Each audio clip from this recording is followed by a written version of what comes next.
Oke, kali ini saya akan mereview karya dari teman-teman kelompok 8 ya. Membahas mengenai social and human services in the community. Ini kelompoknya Mas Arief dan teman-teman.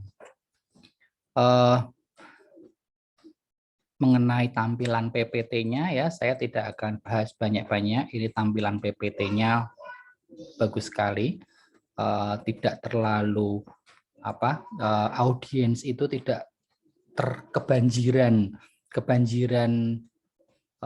tulisan ya. Nah, ini sesuai dengan konsep PowerPoint. Jadi poin-poin yang ditampilkan sangat sesuai, sangat tepat, jadi tidak terlalu banyak. Jadi membacanya juga masih enak. Hanya saja memang masih ada beberapa bagian, beberapa slide seperti slide 18 ini. Apabila ditampilkan ketika kita melakukan presentasi offline, ditampilkan gitu, mungkin ini agak nggak kebaca untuk audiens yang memiliki keterbatasan visual karena tulisannya masih cukup kecil-kecil ya untuk slide 18 dan slide 19. Tetapi overall ya semua secara umum ini PPT yang menyenangkan untuk dilihat. Yang kedua, PPT-nya ini cukup komprehensif ya. Ini yang slide 36 juga sama ya. Jadi sedikit kebanyakan tulisan. Ini agak sulit untuk dibaca oleh individu-individu yang memiliki keterbatasan visual. Kemudian cukup lengkap, ini adalah PowerPoint pembahasan tugas yang sangat lengkap. Jadi untuk teman-teman dari kelompok 8, teman-teman sudah melakukan kerja yang sangat bagus sekali. Nah, kemudian kita akan lihat bagaimana karya videonya.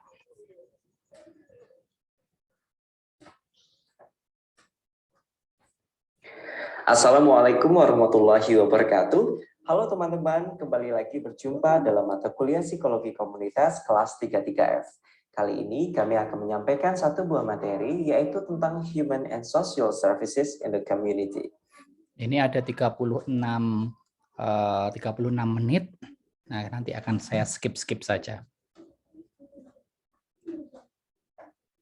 Mbak Dewi, Agustin Amanda Putri Utami, 11.000 anak meninggal karena penyebab yang berhubungan dengan kelaparan. Untuk memahami bab tentang pelayanan sosial kemampuan kita per bulan. Maka dalam bentuk pelayanan sosial guna memenuhi untuk mencegah berbagai penyakit ibu dan jadi teman-teman kelompok 8 ini bikin videonya oke ya, bagus banget kayak nonton sebuah laporan khusus dari sebuah stasiun televisi. Ada nama yang narasumbernya yang sedang berbicara. Cuman permasalahannya ketika video ini diputar, kita tidak tahu ini sedang membahas apa. Jadi hanya kita butuh mendengarkan, oh ini ngomongin tentang ini. Nah, sayang sekali ini video, jadi kan saya minta bikin video untuk presentasi ya, cuman ini kok materi presentasinya tidak ada. Jadi kami harus memilah ini ya, memilah layar untuk tahu ini lagi membahas tentang apa. Oke. Assalamualaikum warahmatullahi wabarakatuh. Selain itu, tingkat pengangguran di Indonesia kini cukup tinggi. Tingkat pengangguran terbuka pada Februari 2020 sebesar 4,94% dan meningkat menjadi 6,26% pada Februari 2021. Tingkat partisipasi angkatan kerja pada Februari 2020 sebesar 69,21% dan turun menjadi 68,08% pada Februari 2020. Pelayanan kesejahteraan sosial di Indonesia. Kesejahteraan sosial adalah kondisi terpenuhinya hidup layak dan mampu mengembangkan diri sehingga dapat melaksanakan fungsi sosialnya. Penyelenggaraan kesejahteraan sosial ini adalah upaya yang terarah, terpadu, dan berkelanjutan yang dilakukan baik pemerintah, pemerintah daerah, maupun masyarakat dalam bentuk pelayanan sosial guna memenuhi kebutuhan dasar setiap warga negara yang meliputi rehabilitasi sosial, jaminan sosial, pemberdayaan sosial, dan juga rehabilitasi sosial dimaksudkan untuk memulihkan dan mengembangkan kemampuan seseorang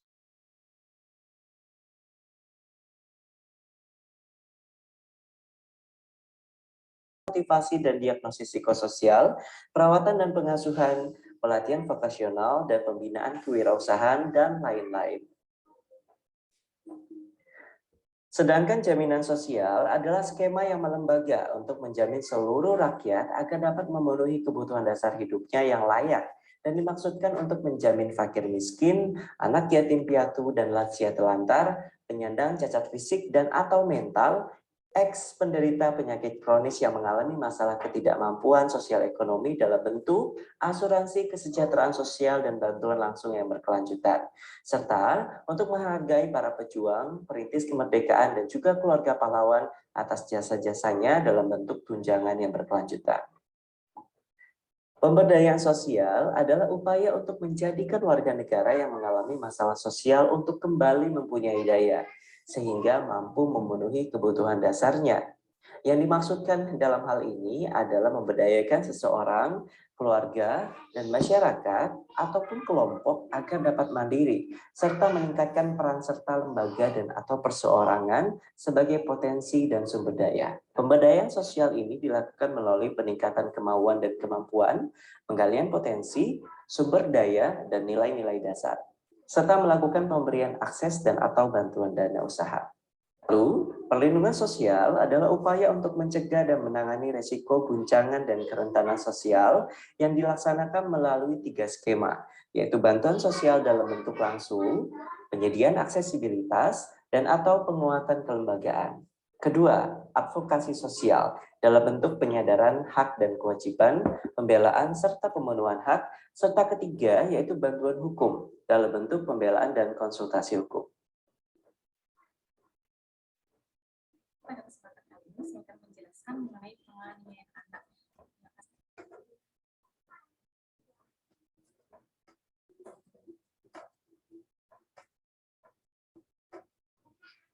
Jelaskan itu pengertian penganiayaan anak. Oke. Suara dari Mbak Adila ini di awal-awal ini agak kurang terdengar ya. Kemudian penyebab terjadinya penganiayaan anak dan juga bagaimana apa saja sih upaya untuk mencegahnya. Nah, pengertian penganiayaan anak menurut WHO atau Organisasi Kesehatan Dunia tahun 2004 mendefinisikan bahwa pelecehan atau penganiayaan anak merupakan segala bentuk penganiayaan fisik dan atau emosional, pelecehan seksual, penelantaran atau perlakuan lalai atau komersial atau lainnya. Nah, apa sih faktor penyebab penganiayaan anak? Ada beberapa faktor, teman-teman, penyebab terjadinya penganiayaan anak. Yang pertama, stresor dalam kehidupan orang tua. Nah, dalam hal ini mungkin adanya hubungan yang kurang harmonis antar anggota keluarga. Dapat juga mungkin karena orang tua kehilangan pekerjaan sehingga menyebabkan kondisi emosional yang tidak stabil, sering marah-marah dan sebagainya. Kemudian faktor kemiskinan ekonomi yang rendah, teman-teman. Kemiskinan dan kemerosotan ekonomi itu dapat mengurangi kapasitas untuk mengasuh anak secara konsisten dan terlibat karena kondisi ekonomi yang kurang stabil tersebut ya, teman-teman. Kemudian isolasi sosial. Nah, isolasi sosial ini dapat diartikan bahwa ketidakmampuan untuk beraktivitas atau penurunan untuk beraktivitas seperti sedia kala. Karena ada beberapa faktor, diantaranya mungkin adanya gangguan komunikasi, norma-norma yang salah dalam keluarga tersebut, atau faktor biologis lainnya. Kemudian harapan yang tidak realistis atau tidak sesuai sehingga membuat kecewa. Perawatan prenatal yang buruk itu dapat terjadi karena mungkin adanya persiapan persalinan yang kurang baik. sehingga dapat menyebabkan bayi dalam kondisi cacat, sebagainya. Kemudian disfungsional. Nah, disfungsional ini dapat diartikan bahwa tidak berfungsi sebagaimana mestinya. Misalkan dalam kehidupan keluarga, berarti keluarga tersebut atau masing-masing dari keluarga tersebut tidak berfungsi atau berperan sebagaimana mestinya. Misalnya teman-teman seorang bapak yang harusnya sebagai pimpinan keluarga itu mungkin tidak berperan sebagai bagaimana sih seorang ayah atau seorang bapak tersebut, figur seorang bapak, ibu juga sedemikian, anak-anaknya juga sedemikian ya teman-teman. Kemudian yang terakhir itu pengasuhan, pola pengasuhan yang tidak sesuai. Ini mungkin orang tua lebih sewenang-wenang, lebih sewenang-wenang atau tidak mengetahui bagaimana tumbuh kembang anaknya, sehingga terjadinya penganiayaan tersebut karena kurang berinteraksi dengan anak. Bagaimana sih upaya cara untuk mengatasi atau mencegah terjadinya penganiayaan terhadap anak? Nah, cara terbaik untuk memperbaiki situasi bagi pelaku penganiayaan anak ataupun korbannya yaitu melalui kebijaksanaan nasional. Nah, kebijaksanaan nasional ini berarti pemerintah yang bertujuan untuk menciptakan lapangan kerja, mengurangi pengangguran dan kemiskinan, atau menyediakan pemeliharaan pendapat seperti kesejahteraan atau bantuan publik. Nah, Oke, dari yang disampaikan oleh Mbak Adila ini, kita dapat pelajari bahwa penganiayaan anak ini secara teoritis ya, dan itu teori itu kan dihasilkan dari studi yang cukup panjang, di mana penganiayaan terhadap anak itu dekat dengan kemiskinan. Penganiayaan terhadap anak itu dekat dengan tingkat kesejahteraan. Nah, seperti yang kita pelajari dan kita ketahui ya akhir-akhir ini tentang COVID ya, ketika terjadi COVID pandemi sehingga banyak orang kehilangan pekerjaannya, banyak orang yang kehilangan pemasukan atau aktivitas banyak di rumah ya. Jadi meskipun tidak kehilangan pekerjaan, tapi seseorang bekerja dari rumah ya, bertemu setiap hari. Nah, ternyata selama pandemi ini kasus kekerasan dalam di rumah tangga itu malah meningkat, baik kekerasan terhadap pasangan maupun kekerasan terhadap anak. Nah, ini menjadi hal yang perlu kita perhatikan sebagai ilmuwan psikologi, terutama yang memahami tentang psikologi komunitas. Nah, di sini saya sebenarnya mau lompat ke pembahasan terkait nurse family partnership. Jadi tentang bagaimana kita menghadirkan atau masyarakat berperan terhadap pelatihan, terhadap pendidikan, terhadap keluarga. Jadi pendidikan berkeluarga istilahnya. Jadi di sini menurut kelompok 8 ada beberapa cara seperti menjadi orang tua mulai dari proses pranatal sampai saat anak lahir, kemudian tentang pola asuh, kemudian tentang keterlibatan seluruh anggota keluarga dalam pola asuh. Nah, ini adalah hal-hal yang sayang sekali ya di tempat kita itu peran komunitas untuk hal seperti ini masih kurang, karena tema keluarga itu masih menjadi ranah yang gimana ya, masih enggan untuk masuk ya. Jadi ketika ada sebuah masyarakat mungkin mengetahui bahwa keluarga A, B atau keluarga C itu bermasalah, tetapi masyarakat belum bisa untuk masuk ke keluarga tersebut karena dianggap permasalahan keluarga itu masalah privasi, wilayah privasi. Cuman ketika terkait dengan kesejahteraan anak dan kesejahteraan individu, saya pikir masyarakat memiliki tanggung jawab ya, mungkin tanggung jawab secara moral atau tanggung jawab kemasyarakatan, bahwa paling tidak kita harus menjaga kesejahteraan individu itu ketika ada permasalahan. Gitu. Nah, itu sayang sekali di tempat kita belum ada konsep seperti itu, karena itu tadi bahwa di tempat kita itu permasalahan yang ada di keluarga itu adalah wilayah yang sangat private. Jadi orang dari luar enggan, bahkan cenderung kurang ya, bukan kurang, mungkin ada yang merasa ingin membantu, tetapi bagaimana bisa membantu itu adalah ranah wilayah privasi mereka, seperti itu. Oke. Nah, kemudian saya mau lanjut, langsung saya lompat ke tema kekerasan pada pasangan. Itu tugasnya yang Kesehatan Republik Indonesia. Dan 7% pria melaporkan pasangannya mengalami kehamilan tidak diinginkan. Sedangkan berdasarkan SDKI 2017 yang berdasarkan laporan berkonsentrasi bagi kehidupan sosialisasi 24 tahun, berdasarkan laporan SDKI KKR 2017 yang menyurvei remaja belum kawin umur 15-24 tahun, 20% wanita melaporkan pernah mengalami kehamilan tidak diinginkan, dan 7% pria melaporkan pasangannya mengalami kehamilan tidak diinginkan. Sedangkan berdasarkan SDKI 2017 yang menyurvei wanita umur 15-49 tahun dan pria umur 15-54 tahun yang sudah kawin, persentase wanita umur 15-19 tahun yang sudah pernah melahirkan atau sedang hamil anak pertama adalah 7%. Artinya terdapat 7% wanita berusia remaja yang sudah menjadi seorang ibu. Oke. Nah, pembahasan kelompok 8 akan saya hentikan di kekerasan pada pasangan ya. Jadi beberapa hari yang lalu itu saya sempat lihat channel YouTube-nya Deddy Corbuzier. Nah, di situ itu bintang tamunya itu artis, saya kurang kenal, cuman namanya Laura di situ. Dia menceritakan, jadi kondisi dia itu tidak bisa berjalan.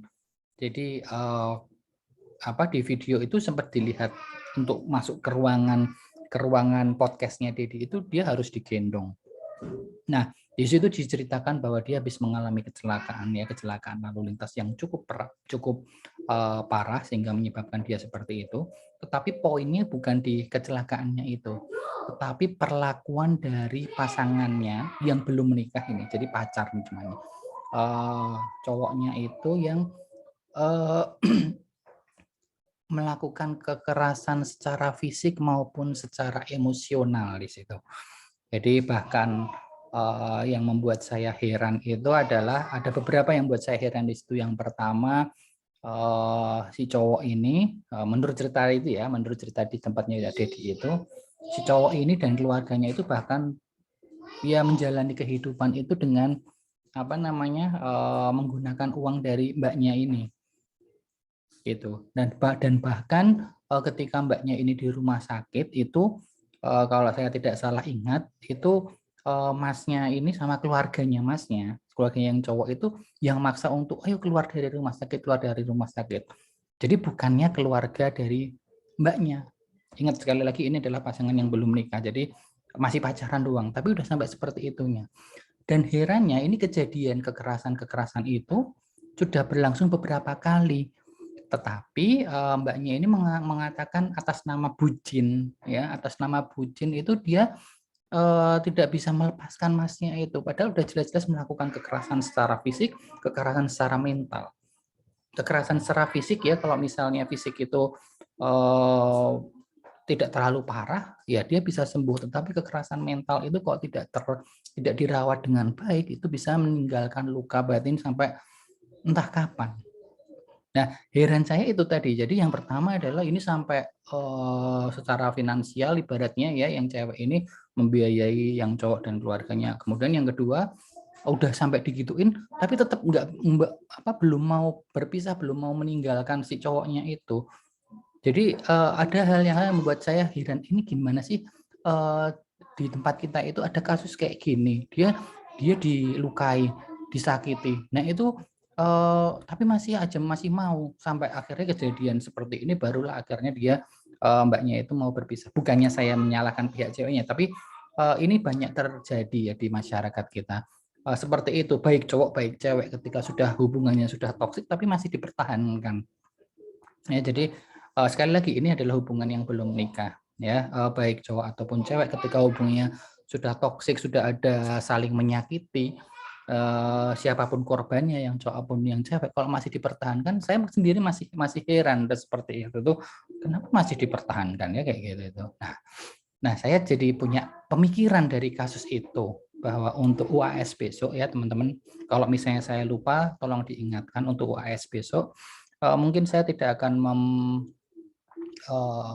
untuk UAS utama ya, yang paling utama itu saya meminta teman-teman untuk membuat sebuah kampanye kesehatan mental, terutama terkait kekerasan pada pasangan. Dan saya pengennya sih fokus pada pasangan yang belum menikah. Jadi pasangan belum menikah tapi kok sampai ada kekerasan, itu adalah hal yang membuat saya pribadi itu bertanya-tanya, loh bukan siapa-siapanya sampai sebegitunya gitu loh. Jadi gimana ya? Ya mungkin nanti akan kita telaah lagi. Jadi teman-teman nanti untuk UAS akhirnya itu bikin itu.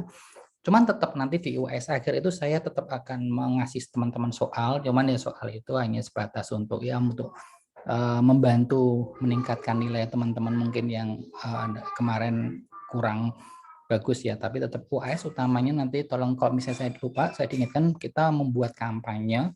Jadi teman-teman mulai persiapkan aja nih, membuat sebuah kampanye, terserah mau melalui media sosial atau kalau bagus lagi teman-teman bisa misalnya nih, misalnya bikin spanduk gitu, kemudian direkam gitu ya teman-teman ke perempatan gitu, spanduk anti kekerasan dalam hubungan itu apa namanya, anti kekerasan terhadap pasangan. Jadi hindari apa jenenge hubungan toksik. Nah teman-teman bikin spanduk itu, teman-teman di perempatan gitu misalnya, selama beberapa waktu teman-teman rekam, teman-teman foto kegiatan itu, sebar flyer dan sebagainya. Nah itu akan menjadi tugas untuk teman-teman nanti. Jadi mungkin hal itu bisa dilakukan apabila teman-teman kebetulan ada di kota yang sama. Jadi kalau misalnya nih ada yang tersebar lagi di kota mana gitu kan ini lagi masa pandemi. Nah itu misalnya yang di Jogja ada 3 orang, nggak apa-apa, nanti dilakukan 3 orang berkelompok untuk bikin seperti itu, atau kerjasama. Jadi misalkan ini temanya sama nih, satu kelas nih, nah nanti bekerja sama satu kelas itu membuat kampanye seperti itu. Jadi nanti yang melakukan adalah teman-teman yang ada di Jogja. Jadi di perempatan gitu bikin kampanye itu, bikin spanduk anti kekerasan terhadap pasangan. Waduh, kayaknya keren sekali itu apabila itu menjadi tugas UAS buat teman-teman. Seperti itu ya. Jadi kekerasan pada pasangan itu menjadi concern luar biasa bagi saya, terutama untuk pasangan yang belum nikah. Jadi itu saya sampai sekarang masih bertanya-tanya, pasangan belum nikah tapi kok sampai toksik kayak gitu, tapi nggak dilepas-lepaskan atas nama bucin. Nah, jadi kampanye kita besok adalah lawan bucin. Nah, seperti itu ya teman-teman. Nah mungkin untuk video pertama ini sampai sini dulu aja. Dari kelompok 8 itu tadi ya, untuk kelompok 8 PPT-nya udah oke, cuman sayang nih videonya tidak ada tampilan presentasinya, jadi saya harus membuat 2 tampilan seperti ini. Tapi overall kalian sudah melakukan pekerjaan yang sangat bagus, sangat oke. Ya, good job. Oke teman-teman, sampai sini aja. Terima kasih atas atensinya. Selamat pagi, selamat siang, selamat sore, dan selamat malam. Assalamualaikum.